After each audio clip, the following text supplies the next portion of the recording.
So if everyone would just put away your devices and put everything in airplane mode like I just did, that would be awesome. A couple of classes of mine, I'm Professor Amy Lemon, need to sign a sheet that's going around on a clipboard just for attendance, my online poetry class and my creative nonfiction class that meets at this time. Also, Monica McClure is running a little bit late, but she will be here, so those of you who are her students, welcome. And that's just housekeeping stuff. We'll get started in a minute or so. And I think I'm ready. You ready? Am I already being taped? Okay. All right, great. So welcome, everyone.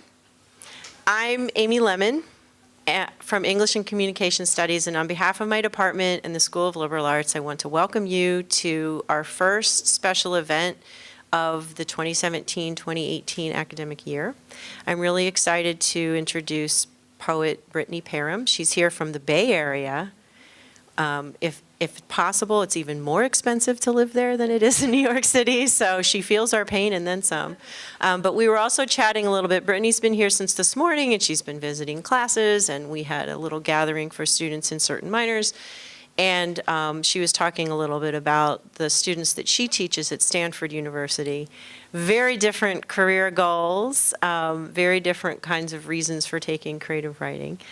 So that was really interesting. And I just want to let everybody know that Brittany will be reading from her work, but there will be time for questions at the end. And all of this, again, is going to be video recorded, so we can share it later for people that weren't able to be here. One of the reasons that Brittany is in New York City is to celebrate the publication of her second book, which is called Double Portrait. And award-winning poet and playwright Claudia Rankine selected this book for the 2016 Barnard Women Poets Prize. It was published by W.W. Norton. It's hot off the press, brand new, and she'll talk a little bit about the book. But I wanted to quote for you some words from the introduction by Claudia Rankine, who was a speaker here in the fall of 2015. Double Portrait, by turns playful, mournful, indulgent, musical, insightful, and all the way human, comes clean about our most driving desires. In the tradition of love poems to the beloved, or the parent, or the world, Brittany Perham takes exuberance to the forms that complement it. Imaginative and familiar, the result is full of humor that is both rueful and sensual. Brittany is also the author of The Curiosities from 2012 and a collaborative work with Kim Adenizio, The Night Could Go in Either Direction from Slappering Hall Press in 2016. In 2015, she was the recipient of the Stover Memorial Award given by Southwest Review.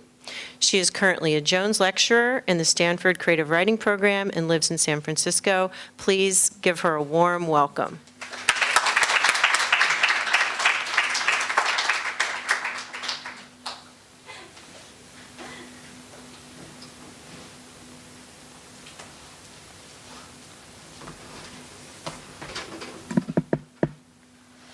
Thank you so much to all of you for coming out and braving the rain for this, and for being excited about poetry. Thank you so much to Amy Lemon for making this possible, and to English and Communications and to FIT.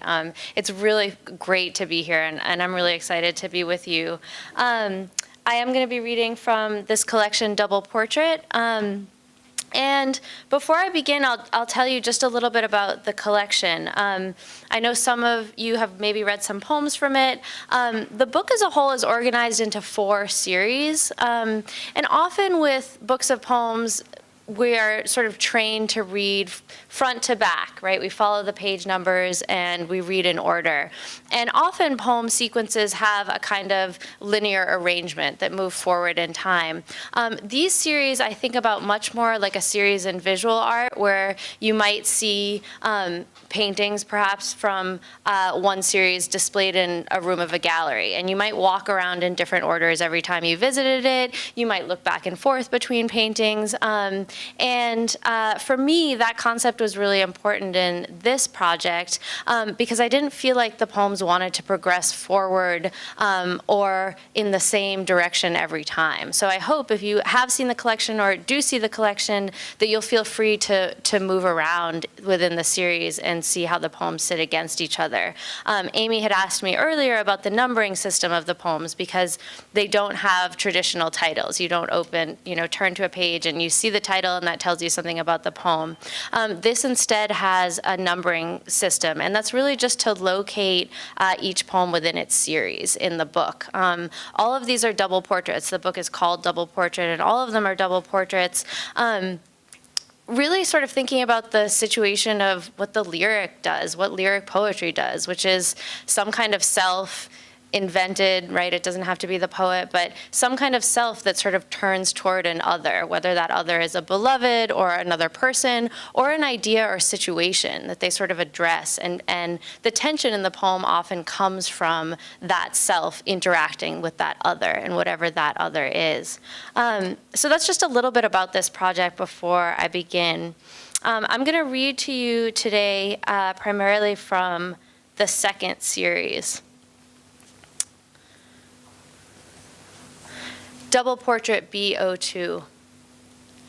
I leave my bowl in the sink till you wash it. You do it so loudly, it wakes me up nasty. You make the coffee, I drink it. I'm a little more with it. So I make the bed. I'd like to be praised. You'd like some help with the dish rack. It's molding. I'd buy a new one, but this one you say will end up in a landfill or worse, in the trash swirl that's gathering off our very own coast. Who cares? It's too late. There's no water in California. We'll live in a desert, but I hate deserts. They're dry. It's unnatural to see how far you can see, and if you cared about water, you'd stop washing the dish rack. I'll buy one.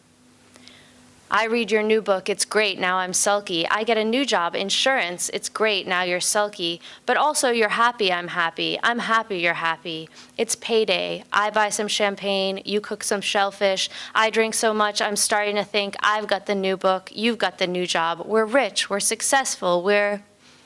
I get misty and bitchy, pick a fight about napkins. Who needs them? We've got paper towels, no need to wash them.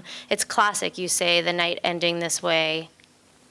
You say sorry all morning, I say sorry all morning. Hungover, I'm older than last night. You go to Safeway to buy chocolate ice cream, my favorite in Sundays. I eat the whole pint with sprinkles and cherries. Leave my bowl in the sink till you wash it, you do it.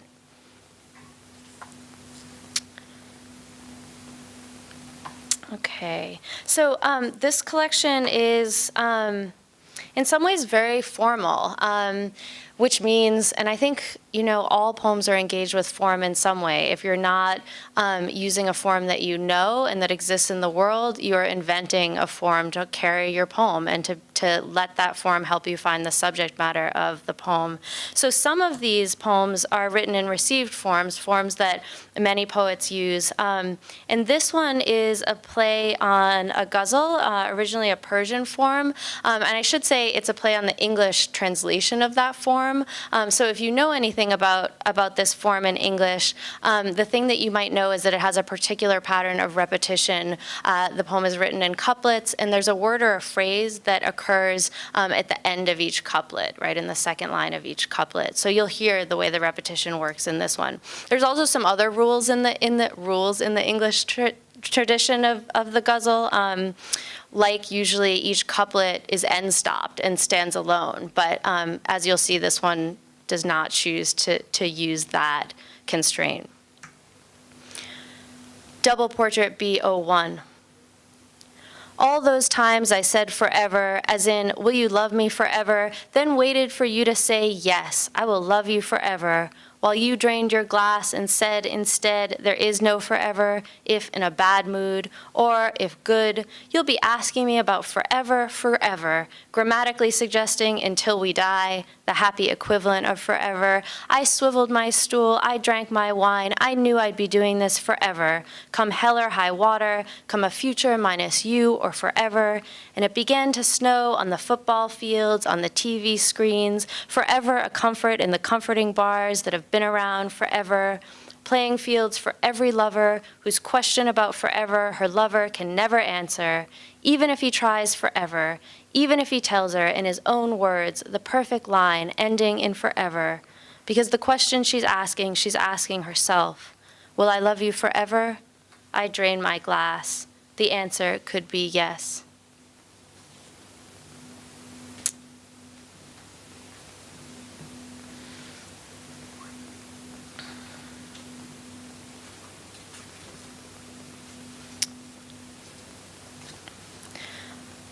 Double portrait B30. You be writer, I'll be wife. Call me wifelet, wolflet. Do you love me in a hairnet? The only she smurfette, pirouette, safety net. Is it time for children yet? Bread maker, bed maker, southern drawl doll, baker, name taker, prize dinner date. I've never once been late. Darling, darlette, baby, aren't you wet yet? Typist, typecast, Mrs. You. How would a blow-up woman do? You're the writer, here's your wife.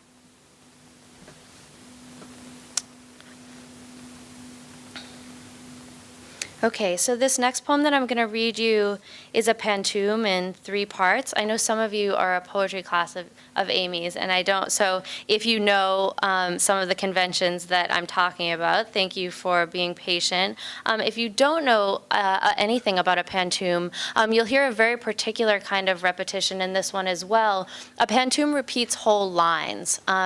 So they kind of ladder down the poem, and you'll hear that. So if you've never heard a pantoum, you don't know what that is, you're going to hear the way it works out loud just fine. Double portrait B03. I try to want it, but I don't. When serving lunch, you give me the better sandwich. This is something I'll never have to question. We eat in perfect silence.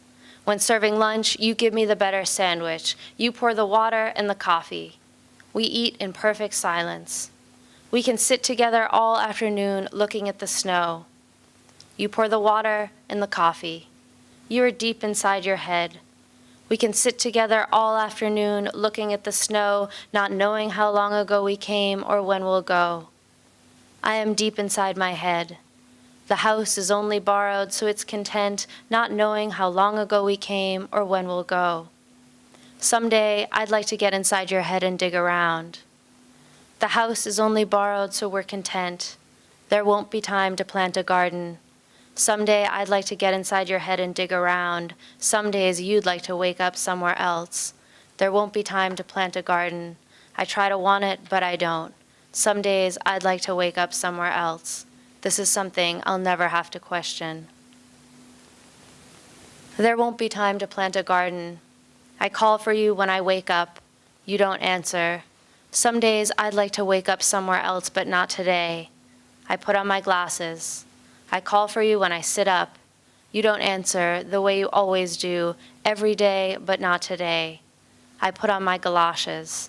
I find you shoveling the walk the way you always do, every day after a big snow. I find you shoveling the walk, the negative of a snowman after a big snow in your round black coat. Like a Christmas movie snowman, you do a funny dance. I wear your round brown coat. I take the second shovel. You do a funny dance. What can I do when you've done everything? I take the second shovel, I dig around a shrub. What can I do when you've done everything? We horse breathe beside the fence. I kick around a shrub. I want you to warm my fingers with your breath. We horse breathe beside the fence. There's nothing left to do. You warm your fingers with your breath. I want to make you sandwiches and coffee. There's nothing left to do. There won't be time to plant a garden. There's nothing left to do. No matter what I'm wanting, and wanting is a tricky thing, I want to sit down to sandwiches and coffee. No matter what I'm wanting, I'm glad to find you somewhere in the house. I want to sit down to sandwiches and coffee. I want the icicles longer on the gutter. I'm glad to find you somewhere in the house doing your after-work doings. I want the icicles longer on the gutter. I hope for white bread, radishes, and butter. Doing your after-work doings, you're as happy as you ever seem. I hope for white bread, radishes, and butter. I want you to call me lover. You're as happy as you ever seem. You pour the coffee, then the cream. I want you to call me lover.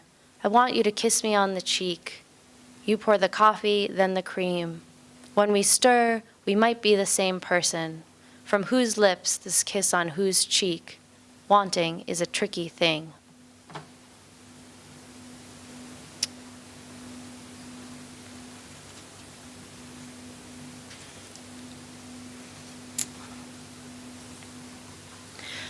So this poem is a free verse poem.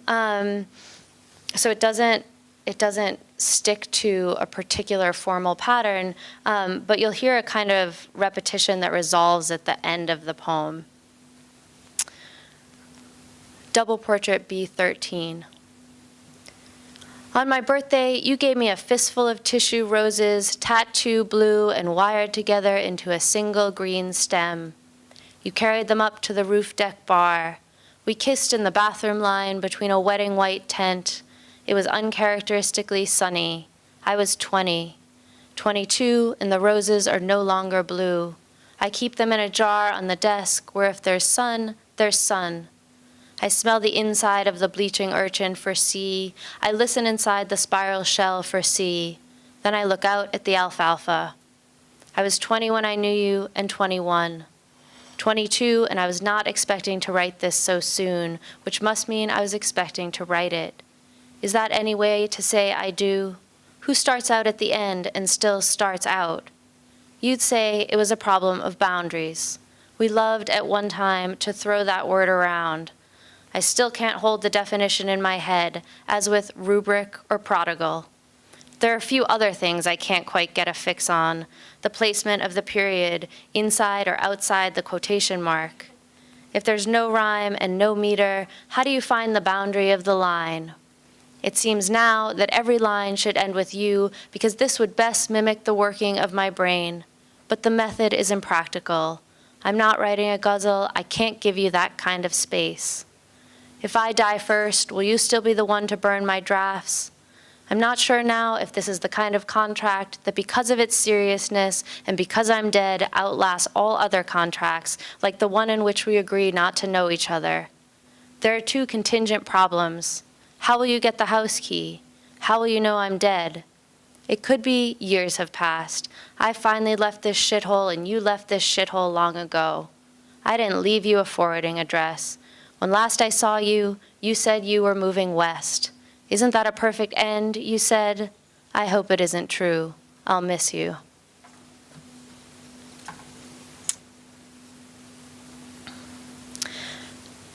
This next poem is a play on a sonnet. So if you dredge up what you know about sonnet, you may think of a rhyme scheme first. And you may also think of the turn that happens in the sonnet. Like if you've been told anything about sonnets or read sonnets, you may have noticed or heard that there's something called a volta in the middle, right? So, and it's not even exactly in the middle. It's usually after line 8. So it gives this sonnet, it's like 2-part unbalanced quality. And to me, that's what gives a sonnet its sonnetness, even more than a metrical pattern or a rhyme scheme. It's that turn that happens in a poem. So you'll hear that in this one. This one also plays with the rhyme scheme by using the same end word for each line instead of a rhyming word. Double portrait B15. I don't know why it seems important to tell you now that it wasn't a hickey you saw on my neck in the exact cliched hickey location under the ear where hickeys have been hickeyed since the first hickey, when what you said was, you have a hickey, and what you meant was, from another lover, and you couldn't stand it, not the hickey or the other lover, and yes, it could have been another lover's hickey, but it wasn't in this case, just a hickey-looking patch of peeling skin, problematic as a real hickey. I don't know why it seems important to bring up a little thing like a hickey, or why I want to tell you now that my last hickey was weeks before on my thigh and from you, except that I know whatever hickey you're giving your new woman now, you'll get a kick out of knowing this hickey story, our last story. Let's call it the fight of the non-hickey hickey that sucked in everything. Thank you for laughing. I feel like at poetry readings, people don't know if they're meant to laugh or should laugh. I think you should feel free to laugh. Okay.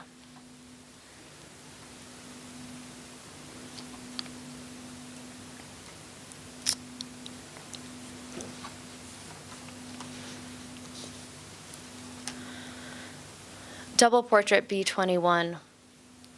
I want to kiss you now, I want to kiss you, then I want to kiss you again. I want to kiss you when your mouth is full of chocolate and when your mouth is full of wine. And though your mouth is not always mine for kissing, I want to kiss you. I want to kiss you in the morning before you've eaten one sweet bite of the apple left by the bed in the French tradition. I want to kiss you when at night you set the apple very red by the bed. I want to kiss you and in bed when you say this is the French tradition of lovers. I want to kiss you though I'm skeptical. I want to kiss you and when you say I want to kiss you, I want to kiss you more. And while I'm kissing you, I want to kiss you again and again I'm sad. While kissing you, nearly weeping. While kissing you, you're so close to leaving. And when you're gone, I kiss you in memory. And even now, kissing you gone, gone even now. Kiss even now, I'm kissing you. I miss you meteorically, metaphorically. I miss you merrily. Missing you makes me mistake other women on the street for you. Missing you, I miss my train. I miss your train. When missing you, I miss the exit ramp. I miss you, and there's an empty wine glass in my chest, and my chest thinks it's missing organs. So I miss my heart. I miss the way it feels to have a stomach. I miss you mornings, afternoons, nights. Missing you sucks away the day. Missing you, I misteach meter, rhyme, how to scan a line. Missing you like there's no tomorrow, in which I do not miss you. Missing you makes me sweaty, makes me mad, is maddening. I miss you and mispunctuate or don't miss missing punctuation altogether. I miss you murderously. I miss you mountainously, metaphorically and actually. I miss you most. Minutes before you even leave, I'm missing you. I want to kill you when I wake up. I want to kill you all day, and after I kill you, I want to nap and wake up killing you again when you're leaving. I want to kill you when you leave after kissing me. I want to kill you especially after kissing so good. I want to kill you with hacksaw, with chainsaw, with each cliché blade. I want to kill you by opening each time-release pill and releasing their true blue granules into your soda, killing you through bendable straw, killing you with these little hands, with my toes in your nose, my underwear in your mouth. I want to invent new ways to kill you. Who needs a hacksaw, a chainsaw? I'll kill you by communicating with God. I'll kill you by believing in God if I have to. I'll kill you off in my dreams, even if it means I have to kill off sleep. I'll kill you and keep you from leaving, and kissing and leaving myself, I'll kill you. I want to keep you from harm, keep you from crying. I want to keep you confined to the bed. I want to keep you by keeping you close. I want to keep you close to orgasm. I want to keep you coming back. I want to keep your pectorals and shins, your middle of the night thing for wheat thins and omelets. I want to keep you cooking, especially your pasta sauce. I want to keep it in Tupperware in the freezer. I want it to keep forever. I want to keep kissing you. I want to keep wanting you. I want to keep you wanting. I'll keep you drugged if I have to. I'll keep you company, I promise. I'll keep time with a tambourine to your trombone. Keep you cool in the summer. Keep fanning you with books. I'll keep warm in the winter with your breath in my hands. I want to keep your breath in your chest for longer than my breath will keep. I want to keep you kept.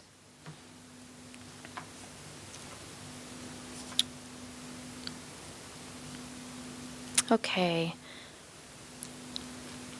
And I have just a couple more for you. I'm going to read to you from the first series now.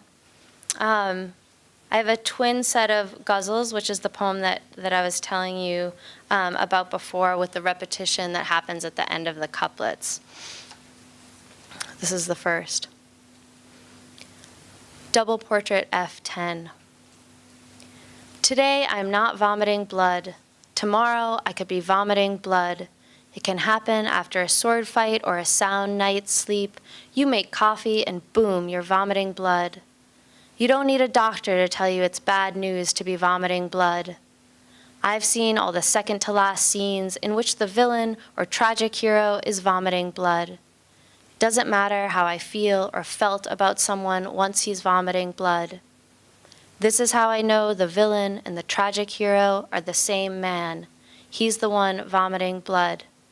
Tonight, with my warm feelings, I try to keep him alive, thinking from far away, no more vomiting blood. It's time to say I love you and mean it to the man who's vomiting blood. Now I'm afraid it's almost over, I'm afraid. Who stays living for long after vomiting blood? I love you, I mean it. A daughter should be holding the bin to catch your vomit and your blood.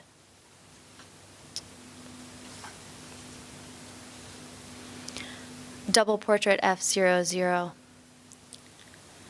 Every year, in various states, I get off the plane and look for my mother. On the other side of the security door, already waiting, is my mother. She's the kind of person who Windexes the table directly after dinner.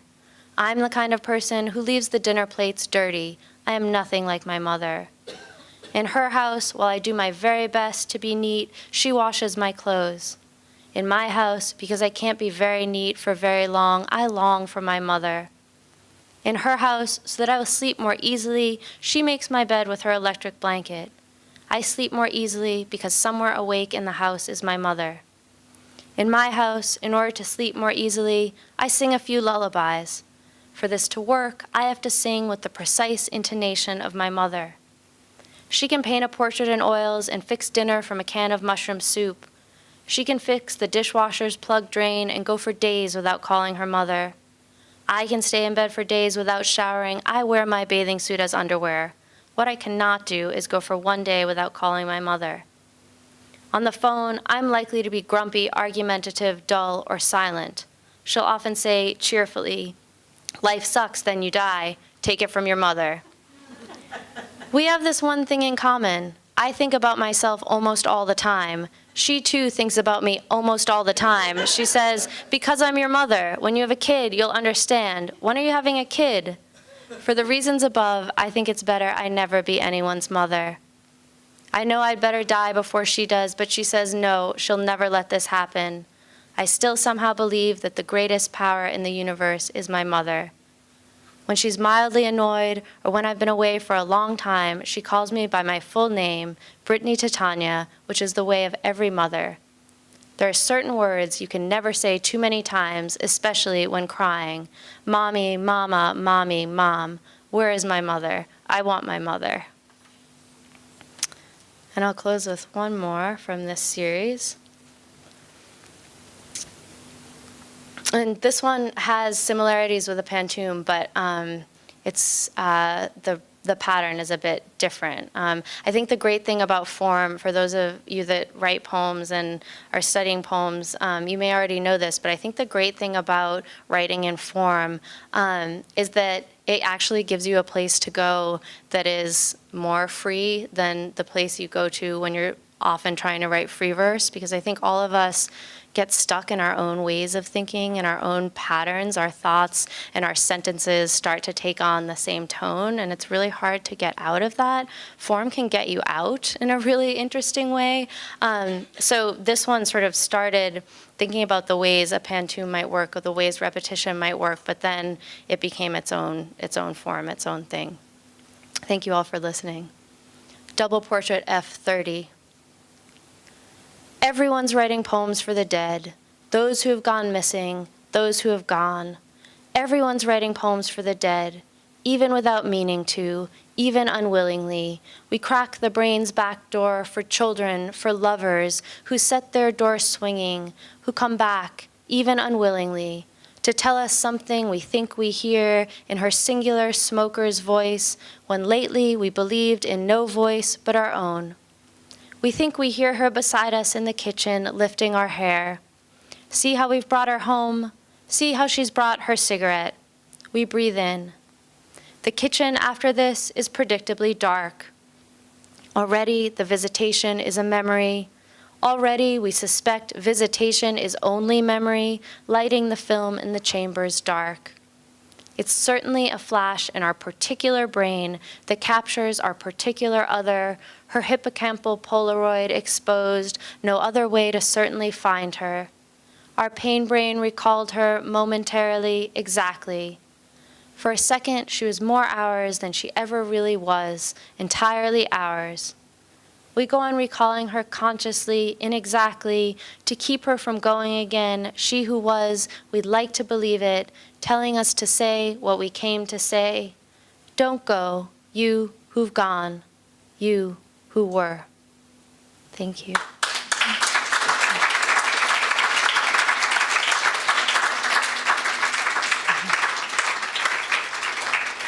I'm glad to answer your questions. I think there's going to be a microphone. Yeah, so if you have a question, we'd like you to use the microphone. Should I just do this? All right. Hi, I'll just bring it over. So raise your hand and I'll bring it over. Julia. Can you talk a little bit about your writing process, whether you like pick the format of the poem that you'd like to do or whether you just start? Yeah, that's a great question, and I think it works in different ways. So I think in poetry, right, form and content ultimately and hopefully make this thing that sort of can't be pulled apart, right? Like the form has to be with that content. The content is inextricable from that form. They feel like they're one thing.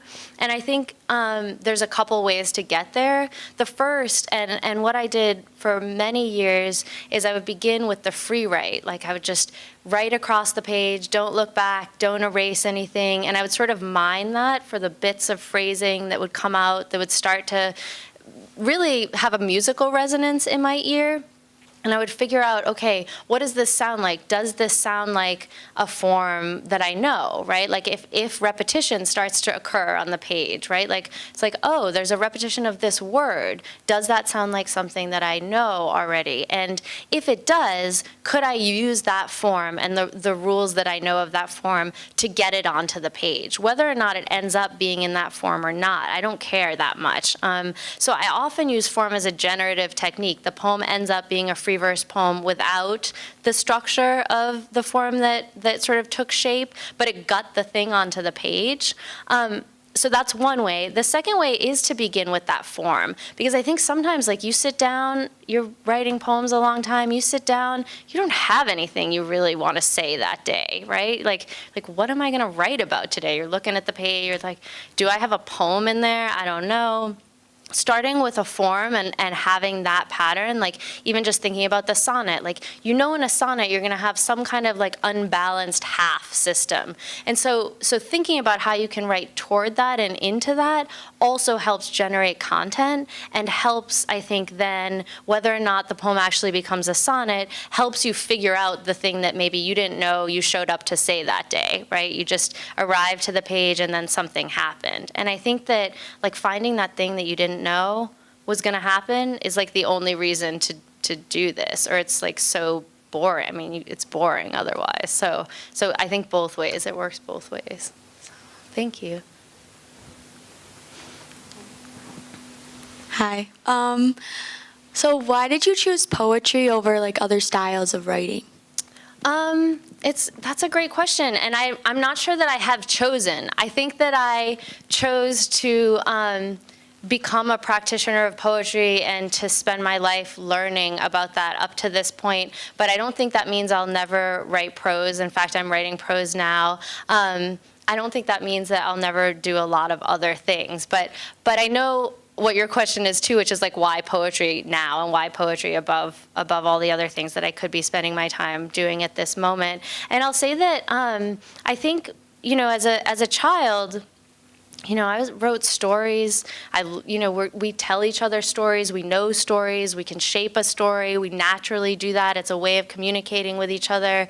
And I used to, write stories and illustrate stories as a kid. And then it turned out that actually I don't really have a brain that goes front to like beginning to end. Like I don't really work in that way best. I don't have a linear brain that goes A, B.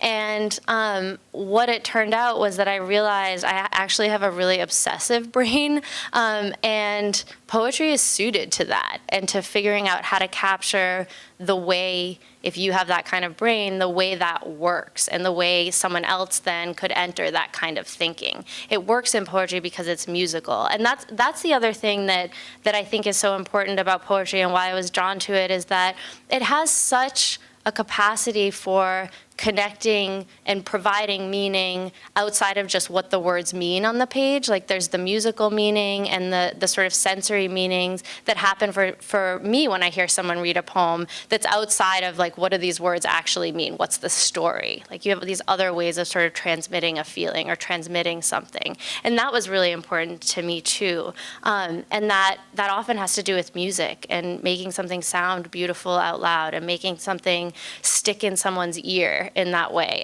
And that's what I was interested in writing. But I think that's ultimately what I'm interested in prose too. And I'll just have to figure out how to do it in prose. I don't know yet. I'm working on it, so.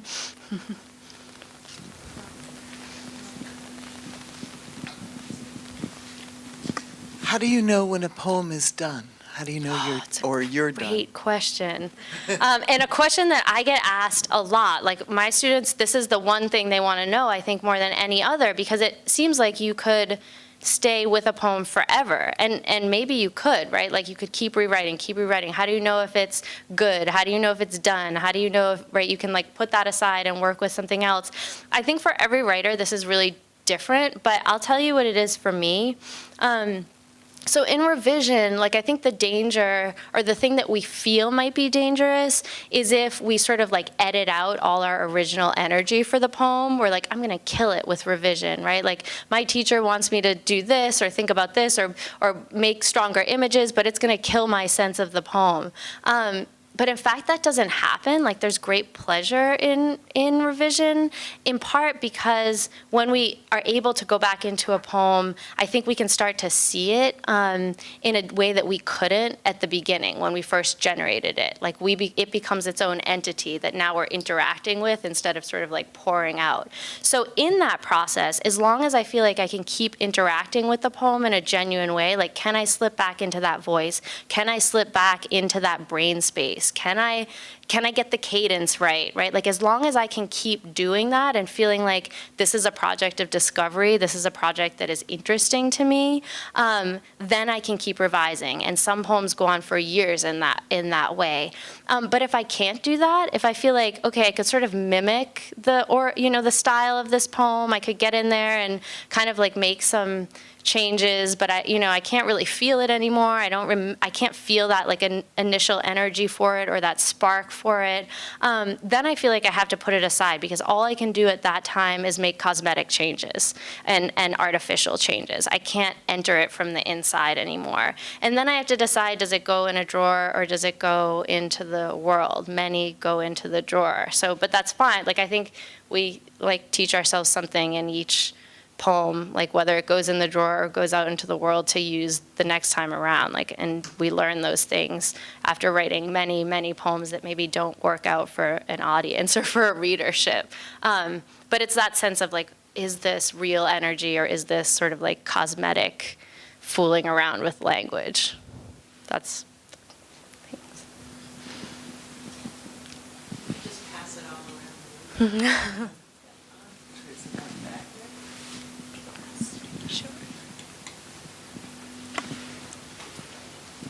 Thanks. My question is, I've heard, we were reading a poetry collection in class by another author, and I read an interview by her talking about this process of taking time to like figure out like how like what she wants to say wants to be said. And like I've heard artists talk about that, like I have something, a story or something that I want to put out there, but I don't know in what form it's going to take yet. Like how do you kind of determine what form you want to like put something out there that you've experienced or are feeling? Yeah, I think about that all the time because of what we were just talking about, which is like how tightly related form and content really are. And I think this is true in lots of arts and especially in poetry, that the form of something becomes the thing that it actually is.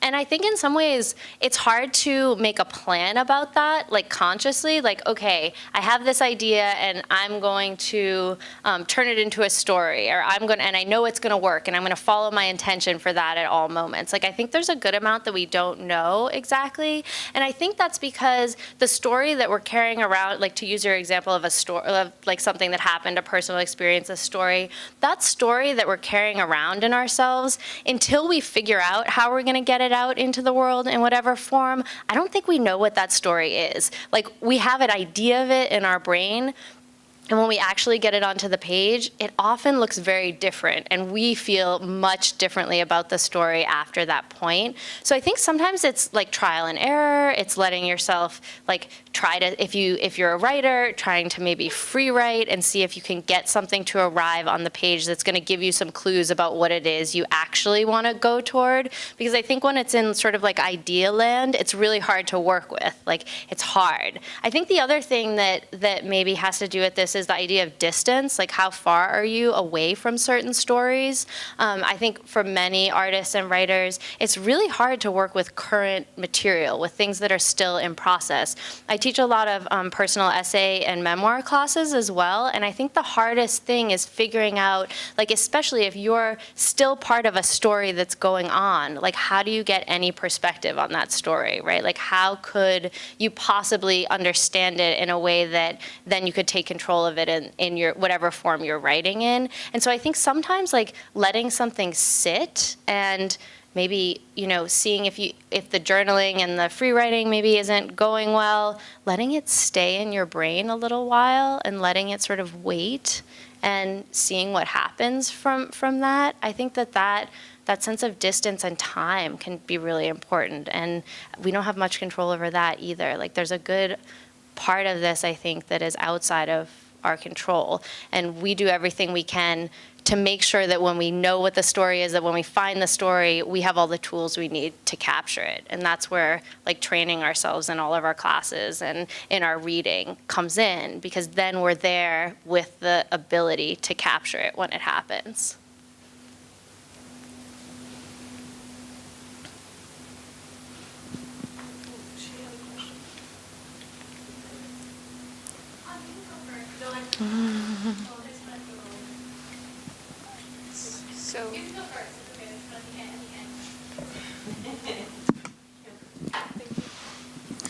So do you find yourself writing for yourself or writing for others? And like, how do you deal with like writing a piece and then someone not understanding like where you're coming from, like kind of like that? Like, Yeah, I think probably all of us have experienced that at one point. Like, even if it's not with writing, like, you've put something into the world and then you suddenly feel, by even just one viewer or one reader, like, oh, there's something that was missed, or they didn't understand what I was trying to do. And I think that like, I remember very well having that fear. I don't exactly experience that fear in the same way anymore. And I think in part that's because what I think about when I'm writing is like making the choices that I think will best transmit something to the reader. Like, and it could be musical choices that I'm making, right? To say, if this sounds like this, if I have this much repetition in a poem, what is likely for a group of readers that they're going to experience? Is there something in common that they're going to experience together? And so then I decide, okay, I want that experience for them. I want them to feel sort of trapped in the poem and to have to go through this repetition again and again. And I think most of my readers will start to feel that. Or I have to be like, well, that's something that happened in the draft, but actually that's not useful for this poem. I don't want that. Like, why was I doing that? Well, now I'm going to have to go back and revise with that other intention in mind. But I don't anymore have that paralyzing fear of what if it's not sort of understood. I hope that to an audience, to a reader, I transmit some kind of experience to them. Like, that's what I get when I listen to someone read or when I read a book, is like that sense that there's another consciousness out there interacting with the world that is able to transmit something about that experience of being a brain onto the page for me to then inhabit. I want to do that for people, and I hope that that happens. But if it doesn't happen for some readers, I can't control that. I can just do the best work that I can on the page to try to make that happen for as many people as possible, to try to help them enter my brain space. And so I think I'm sort of like trying to free myself from just that feeling. But when you even say it, like I have that stomach pit feeling, like I remember that feeling really well. And I do still have it occasionally, but I just try to say, okay, I'm going to do the best I can to transmit this thing. Hopefully somebody out there that will enter them in some way. Thank you. Sorry, over here. Sorry. I have two questions, but they're sort of related. The first one, I am very much a scatterbrain myself, and I think similar to what you said, like an obsessive brain rather than in like linear.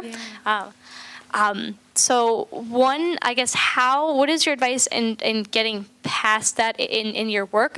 Because I'm also more of a visual artist. I'm trying to be a better writer. And two, this is like part of what holds me back based on what you just said in the answer to the other question.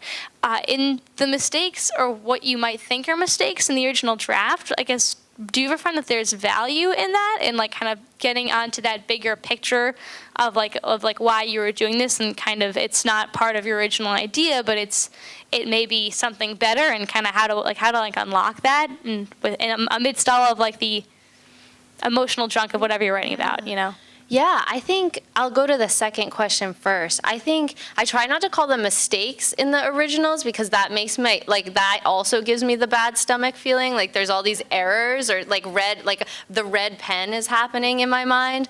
I try to think of that like deviation. And this has to do with the earlier question too about how do you capture the story and like how do you know what the story is? Often the things that deviate from our intention for what we thought we were going to write or what we thought the story was, that's the actual story. That's like the most interesting thing about the story or about whatever you're doing, right? Is like this thing that your back part of your brain like snuck there onto the page, and hopefully you can sort of take notice of that. I think a lot of times, especially at the beginning, we miss those cues. Like we're so bound by our intentions and what we want to make, and you know, and trying to do that, and for good reason. But there's this also like back part of our brain that's trying to tell us something, and I think we get better at sort of like seeing that. Like that's what I'm always on the lookout for, is like what's the mistake or what's the deviation or what's the thing that doesn't feel perfect or that doesn't seem to fit, and what is that telling me? Because I think that's often telling us so much. I think you're absolutely right. And then figuring out how to go toward that. Like, is that telling me something that's more interesting than my own intention? Invariably, the answer is yes. My own intention is boring. I have the same intention for many things that never happen. You know, that's like always the boring thing. I always have to let go of the original intention to find what the next thing is. And the first question was about like the obsessive brain, and I think you maybe said like for getting past that or beyond that. I'm just going toward that. And I'm going to see what kind of art I can just make out of that, and to try to like really figure out how do you transmit that to someone else who doesn't have that kind of brain. How do you make that experience happen? In my case, on the page, right? But I do have some practical things that I do as well. Because I can't hold things in my brain for very long, I carry around a very small notebook and I write everything down. And it's not a writing notebook. That's too precious or too scary to me. It's just like an everything book. I write people's phone numbers or whatever I need. And some people do this on their phones too. Like if you don't have a notebook, you could definitely do this on your phone. But I write everything down because I forget everything and can't come back to it. Thank you. I think we have time for like one more formal question, and then Brittany will be signing books, so we can talk more informally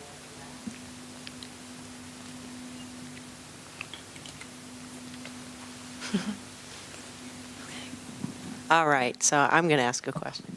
So maybe thinking about the poems that you chose to read this evening, and all these kind of issues of choices that you make as a writer, or not having a choice and just sort of being led by things. Maybe could you tell a story of one of the poems that you read? Maybe kind of talk about how it came to be, or what choices you made, or what things changed as you revised it. Sure. So I guess I'll talk about the last poem since that might be freshest in our minds. So this is the one that I was telling you has similarities to a pantoum, right, where there's a certain kind of repetition that appears twice in the poem. In this case, the way this form works is there are 4-line stanzas, and there's a repetition in the first line and the fourth line, and a repetition that appears in the second and third line.